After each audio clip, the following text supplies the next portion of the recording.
one of the first black councillors in Reading. In fact, he started in the days when this was Berkshire County Council. He is part of the Windrush generation, and he has kindly agreed to be interviewed about that today. Hello, Joe.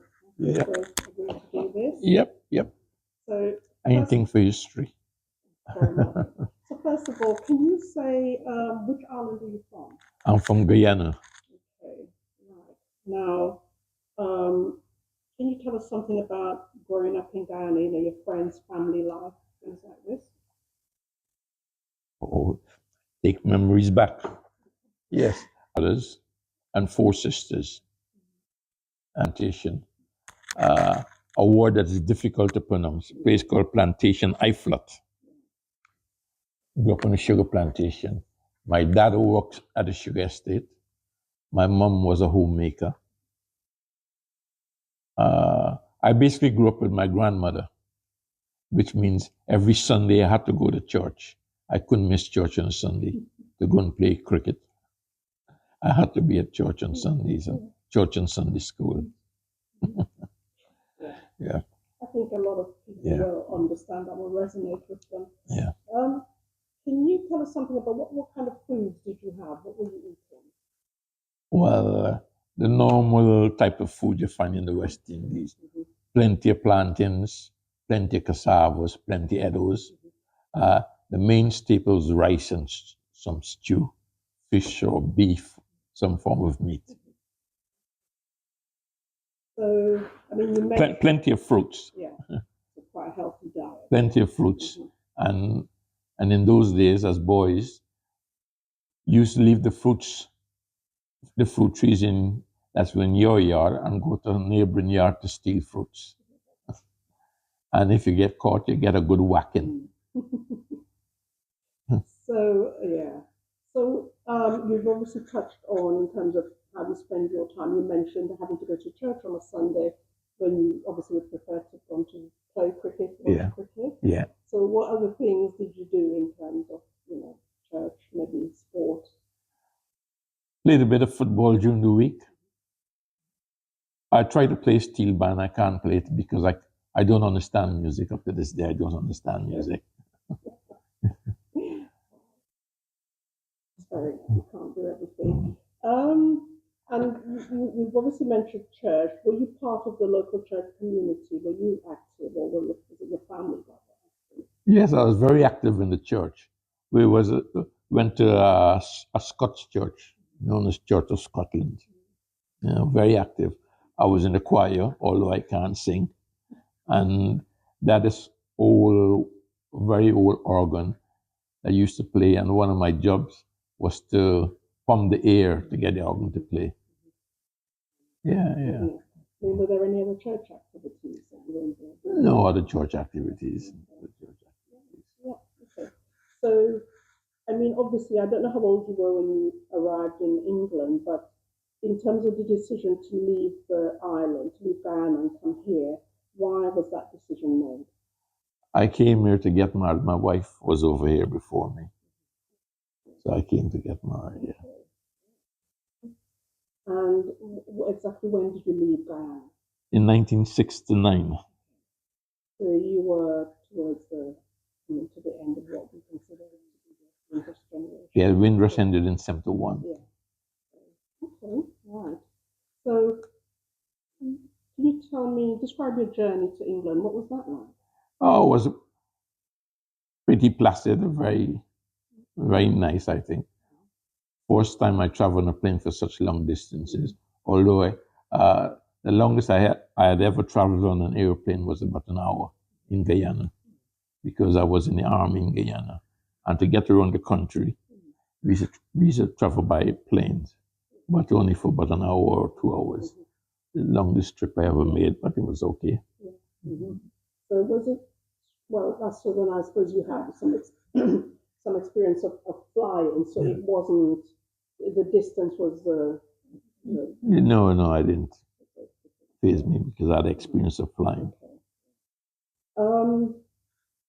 So you said that your reasons for coming to England, your Yeah, person was to that- get married. Yeah, to get yeah, married, yeah. okay.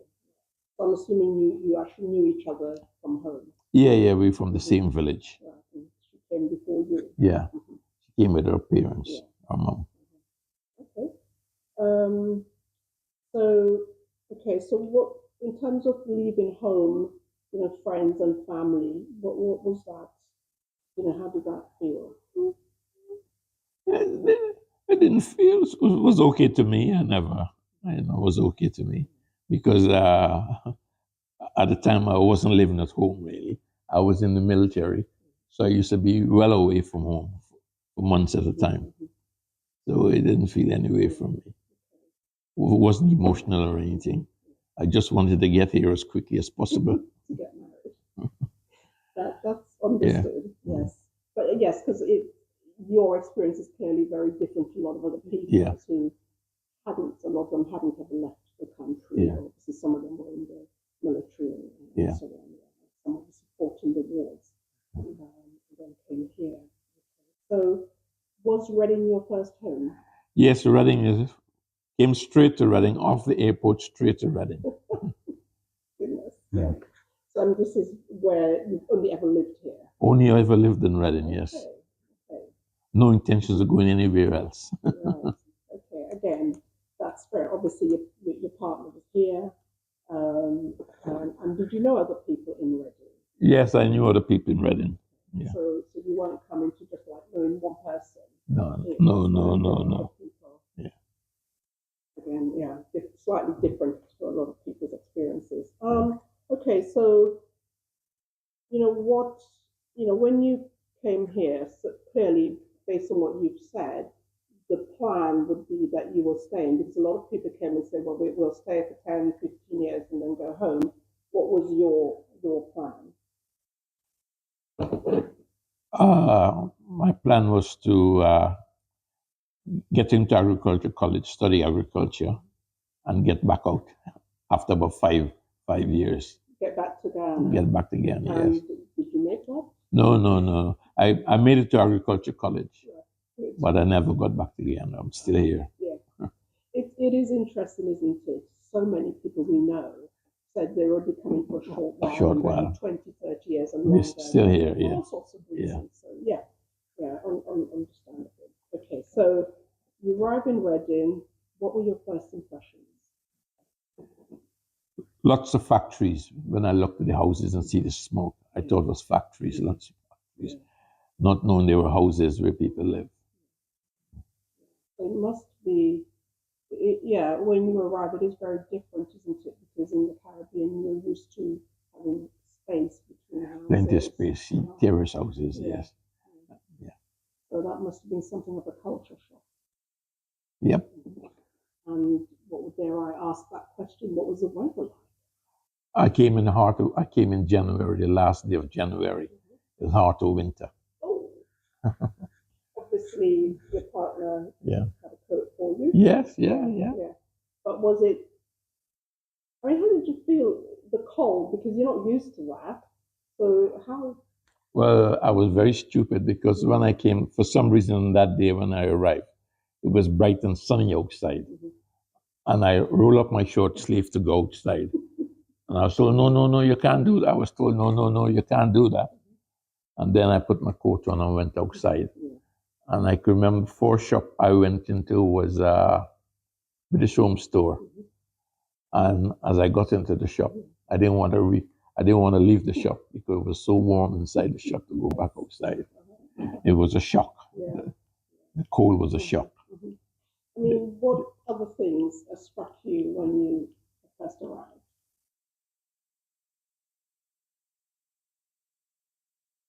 I can't remember now. Well, we mentioned food earlier. What about the food? Well,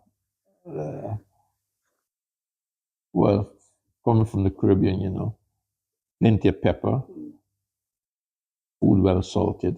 Here I call it bland. Bland, really.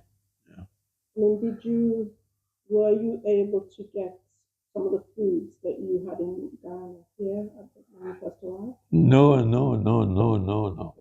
in those days, I can remember there was one shop was owned by some Polish. It was known as a Polish shop. It's no longer in existence. Yeah. Lots of West Indians used to go to that shop, but you never got the same stuff. Never got the stuff. To get the stuff, you have to go to London to the market, to Shepherd's Bush Market. So many people do that, didn't they? Yeah. Go back to London to the So markets. at weekends, Shepherd's Bush Market, I can remember, and then Brixton Market. Which I know Shepherd's Bush Market's still there, but it's, I think, very different now. But I got to say, I've been there for years because the amount of shops down here now selling stuff. After. Yeah. Okay. So we talked about first impressions, and the question is this one: what were your experiences like? So you've arrived, yes, it is a bit of a shock, the weather and so on. What else? I mean, when you came, you had to start looking for work. Yes. I went to the Labor Exchange, as they called it in those days, and I found a job at a company called Adwest, which I just lasted about a month. What was the job? I heard the name. It was a engineering type job, which I wasn't very suited to. Yeah. Right. Okay. So I had to leave after about a month. So what did you do next? Then after leaving there, I worked at Ford's in Langley, and then I left that, and I worked at the University Poultry Farm. Reading University had a poultry farm, which is no longer run. It's no longer there. I worked there. Then I worked at a place called the National Institute for Research in Dairying, which was a research institute. It's no longer there. I worked there for many years. So quite a varied, obviously, work experience. Okay, so obviously you worked. We know you actually went to agricultural college. Yeah. Did you do that before you had jobs, or did you have some jobs and then go to the college, or was the college? I had jobs and going to college. Oh, so college was what? Evenings? College was in the daytime, day release. Yeah. When I worked at the University Poultry Farm and NIR, National Institute for Research in Dairying, I got day release. I did that for 2 years, day release, and then I did 2 years full-time at college. What did you get? What was your qualification?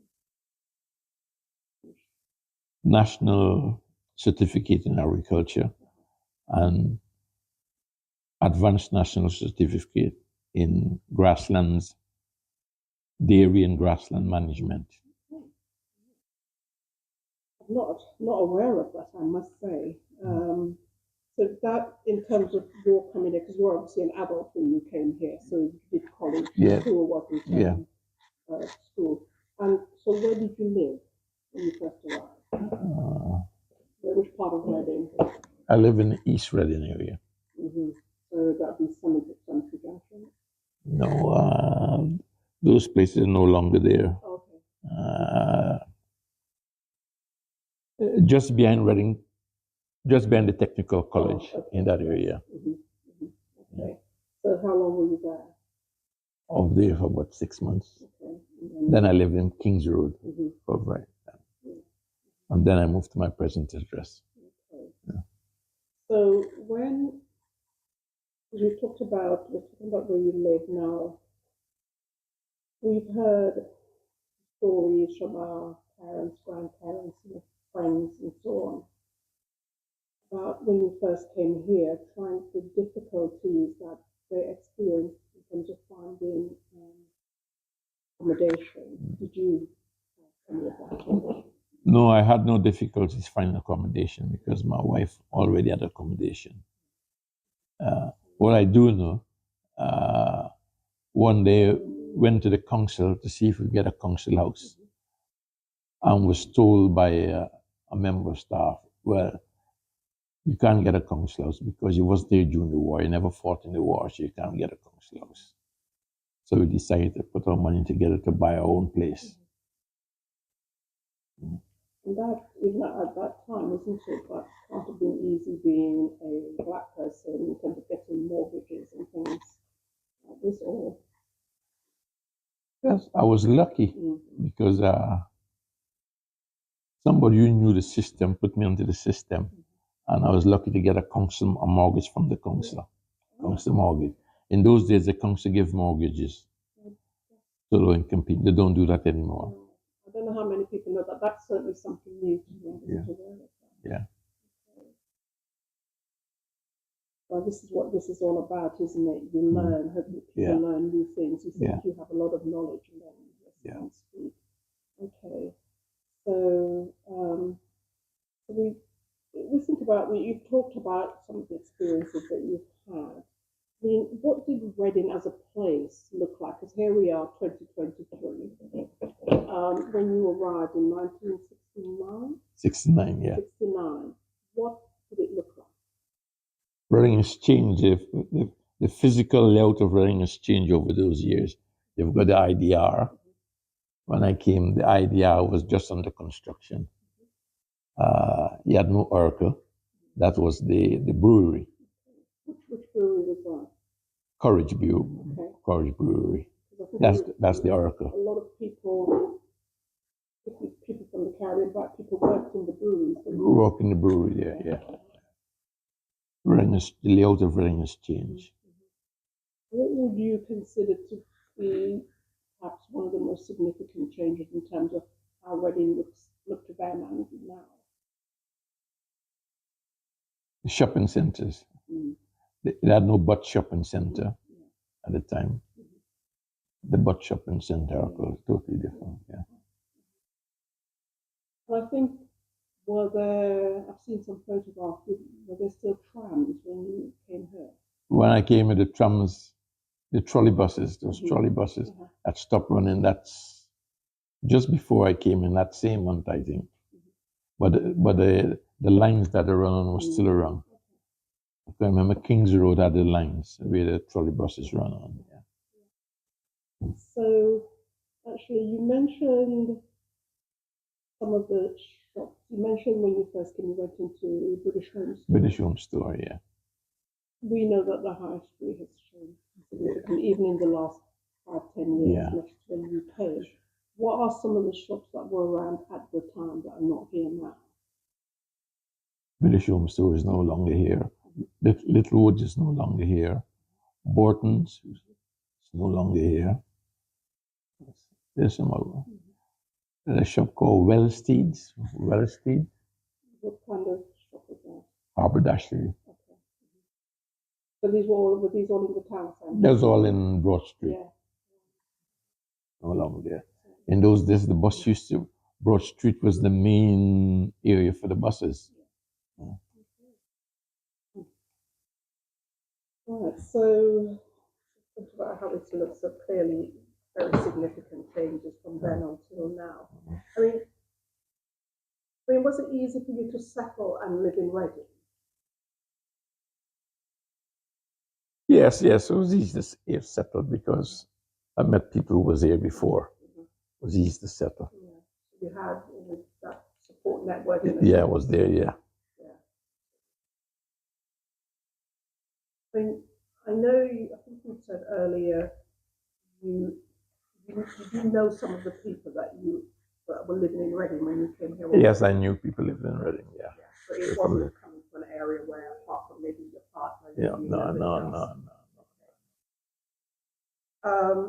So did you have much contact then with other people from the Caribbean, other parts of the Caribbean? Yes, I had contact with lots of people from the Caribbean. People from St. Vincent and people from Barbados, yes. Yeah, so at the time there was quite a mix of communities. And did those communities, was there any kind of sense of togetherness and people supporting each other? Yeah, there was a sense of togetherness because I can remember traveling to work at Langley in Slough with cars. I think the fellow was Jamaican and people from Barbados. Yeah, there was a sense of togetherness. Okay. Something I wanted to, although it's not one of the questions here, but I know it was quite a big thing then for a number of years. The people did the, what do they call it, a meeting, a partner, things like this. Yeah. There was those things happening, yes. In Guyana, we call it boxand. In other places, they call it susu. So it's really kind of different names. Different names from different, yeah. Essentially, it was an opportunity for people to save money. To save money, yeah. I mean, when people did it here, do you have a sense of why that was done rather than perhaps saving in a bank or something?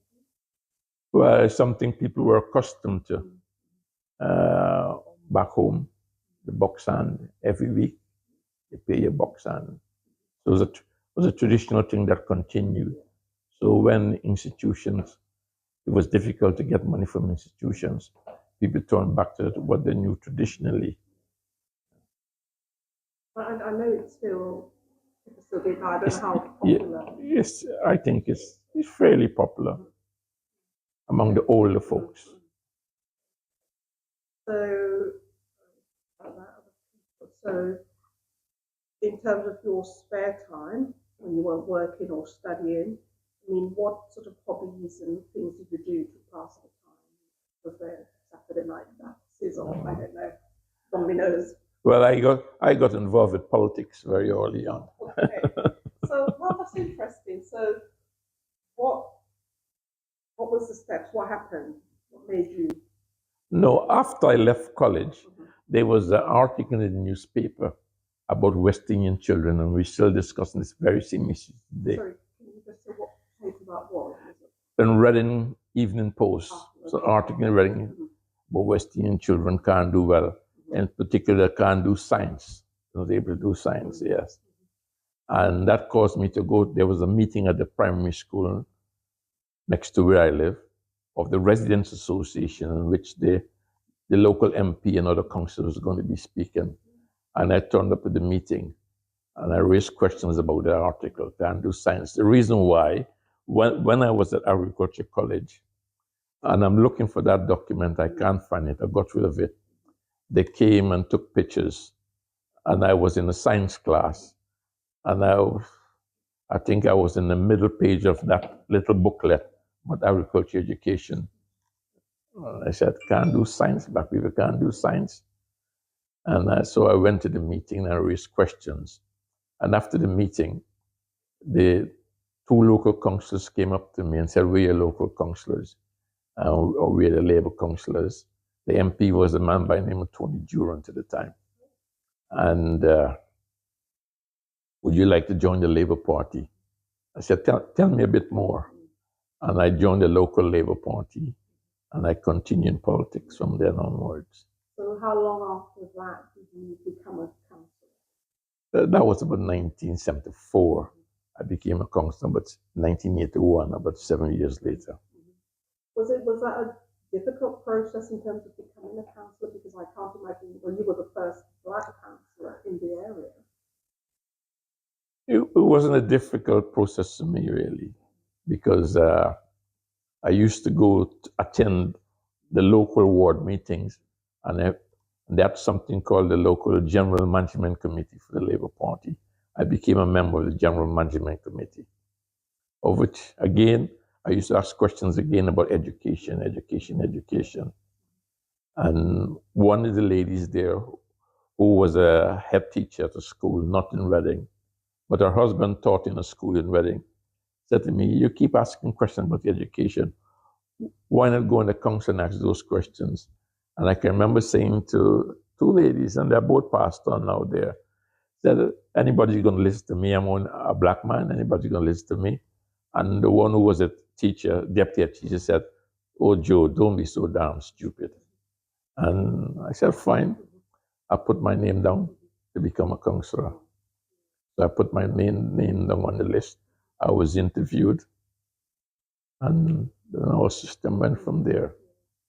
Because you talked about, because it's interesting, as you say, isn't it? This is around education. Yeah. Then so much of an issue for us now. Yeah. But at the time, obviously, I think it must have been before you became a councillor when Bernard Cohen wrote his pamphlet about how a black child is Yeah. Yes. It's abnormal. So I know those were issues, and At the time. yeah, and also that's around the period where people started to start Yeah. Saturday schools and Yeah. so on. Yes. Bonaccord Cord's book used to be one of my Bible. Used to be my Bible about education, how black kids are treated in school in this country. Yeah. I think a lot of people aren't aware of that. I think it's out of print now. So it's only if you know somebody who's got a copy you can borrow. Yeah.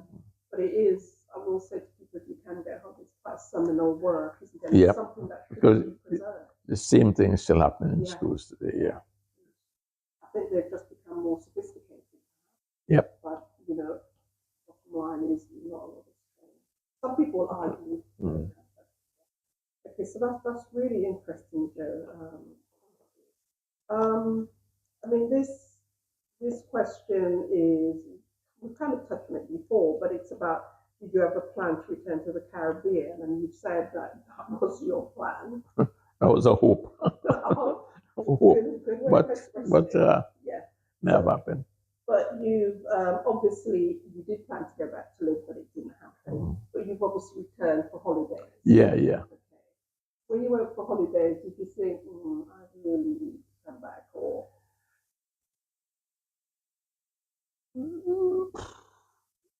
No. I just want to get back. It's not interesting because you life, family, Yeah, friends. you just want to get back. Yeah. Yes, it's interesting. But I suppose for some people who the plan was to return home, a lot of them have been here 20, 30 years and they've not actually returned at all in that time. I've returned several times. Yeah. Okay. And I would guess Ghana would have been very different as well for you. Yeah. After your time away, and Yeah. people change and Yeah. develop and so on. Okay. So we obviously, this project is about Windrush, which was the ship that the first ship that people arrived on from the Caribbean. So hence, it's being called those of the Windrush generation. How does that feel for you to be in the class as part of the Windrush generation? What does that mean? The people that first came to Windrush, they were pioneers. But you see, what people shouldn't forget, that the people who came in the Windrush, they were not the first set of black people to live or to come to live in this country. We were living here since in Roman times. We were living here since up north in the Roman times with Septimus Servius, who was a Roman general who was black. He came since in those days. And through the years we came in the military, we served in the British military through the years. You should continue that, but it's a really interesting point that you've made about being here since Roman times. Yeah. Because I think sometimes, as we know, when we're practically written out of history or written in a particular way, there's sometimes the recognition of the fact that we actually, we didn't come with Windrush. That wasn't the first time we came to this country, but we've been here all the time. That becomes a focal point. Yeah. It is so important to remember we were here. We were here years ago, yeah. And what is amazing, today we've got a hostile environment. The hostile environment wasn't started in the reign of Queen Elizabeth II. The hostile environment started in the year of Queen Elizabeth I. After the war after the Spanish War, people started to come over here and people started to complain about black moors. And there was a law passed during the reign of Queen Elizabeth I. I can't remember the exact year, saying that we weren't to be given jobs in the city of London with the guilds and such things. We were banned from having that sort of work. So throughout the years, there was an hostile environment. There's been a long history. A long history of that. Theresa May and her bands. That's nothing new. That's nothing. Yes, yeah.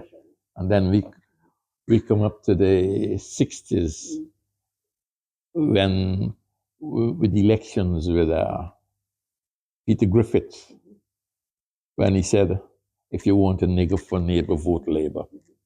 And Patrick Gordon Walker, who was to be the Labour Foreign Secretary, lost his seat in the Midlands to to this man. And from then, we became like ballast to the system. Anytime you want to make a point, you bring up immigration. And that traveled through the ages, the 60s and the 70s, which was then codified by Maggie Thatcher in the 79 election. And the speeches of Enoch Powell, Patrick Gordon Walker, and Peter Griffiths, who was the man. He was before Mr. Farage. Yeah, well, there's been a long history So, of the national. So he has a long history of that kind of behavior. Yeah, I mean, yeah, you are absolutely right. And I think one of the things that I don't think it's people like us, but I hope it isn't, tend to forget is that you always say there's the phrase that said, we are here because you were there, and also we are here because you asked us to come here. Yeah. Well, we are here because you asked us to come here. Not only that, you took us from Africa.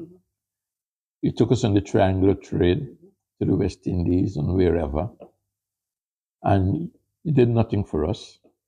And remember, during the 40s, there were riots in the West Indies because people had no jobs or goods. And then there was the Moyne Commission that was set up to look into that. And the Moyne Commission, one of the recommendations that we are British citizens.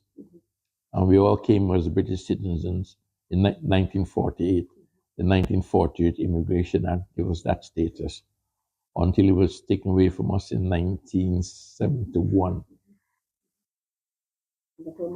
And now, yeah. So even though you had a right to be here, unless you can prove that. We had a right to be here because most people came on mourners, came here as British subjects.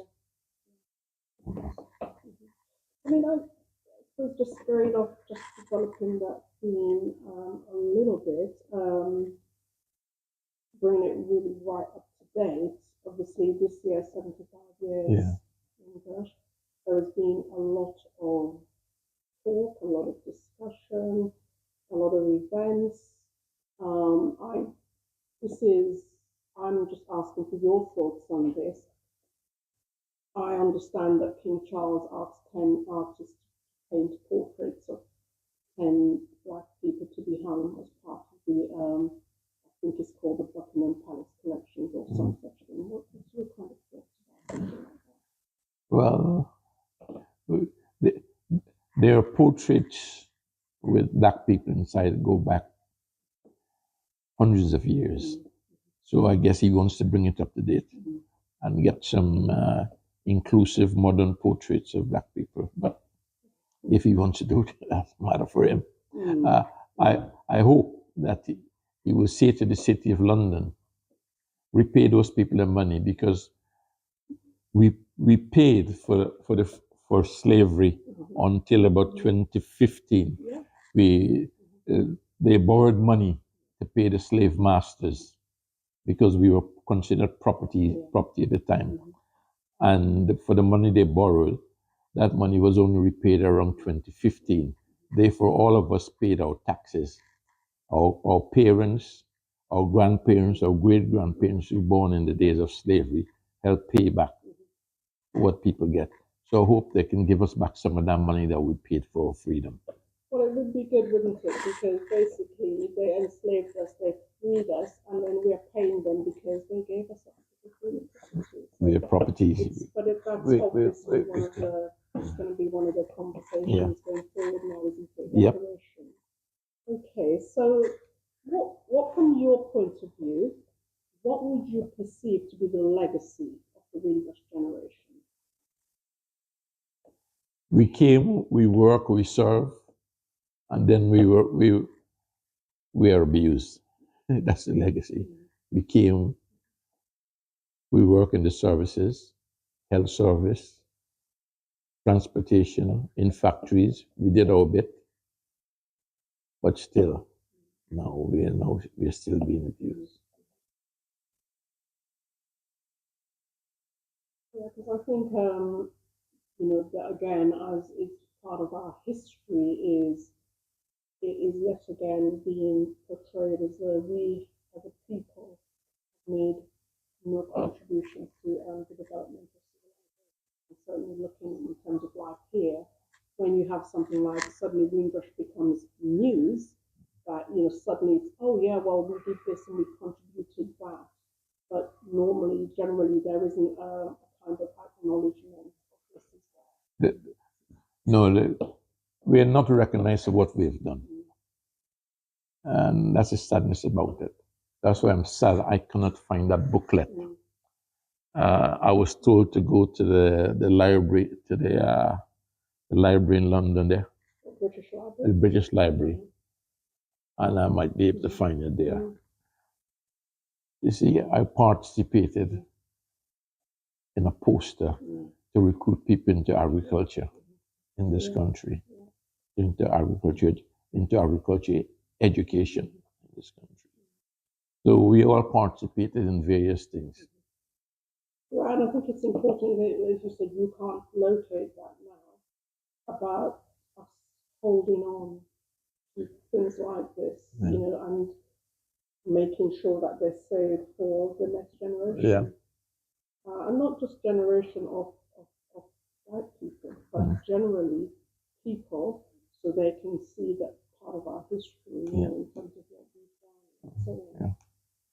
Okay, so is there any, that's the last question I have, Joe, is there any final comments you'd like to make? One of the issues with us as people from the West Indies, we're oral people. We don't document history, we don't document things. And that's where we've lost out. And that's why it's good to document what we're doing now, really. Because we're oral people. But that's part of our heritage, isn't it? Yeah. The African tradition. Yes. The griots and so on. It's telling, but again, tell the stories. people who can tell the stories they're dying out. Yeah. So if it's not recorded, then soon, are we we'll be thinking, well, we think that's what happened, but we have no record. No record of it. So hopefully this is obviously there are lots of other projects around, but this is a start, and it's not just the stories and their journeys, but it's also the documents, the books, the flyers, the posters, all of these things, the programs, that were made, even if we find some of the programs offensive, but it's still good to have them. To have them this is how we would document. Yeah. So okay, Joe. So my final thing to ask you. Samuel Selvon wrote a book called The Lonely Londoners. Are you familiar with that book? Yes, I am familiar with it, yeah. So you would have read it years ago? Yeah, many years ago. Okay.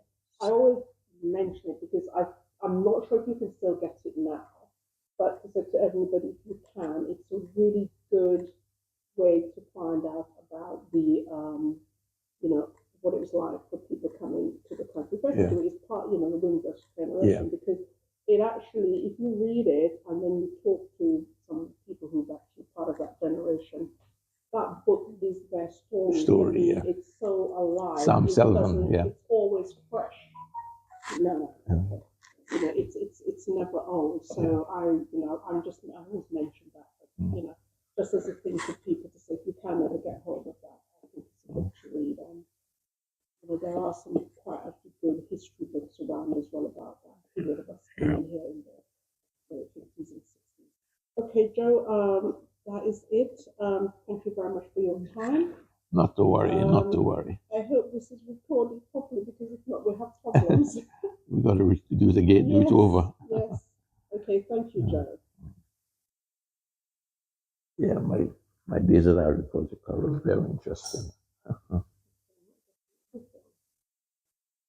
Yeah? Still green. Yeah, plugged in, but I'm just trying to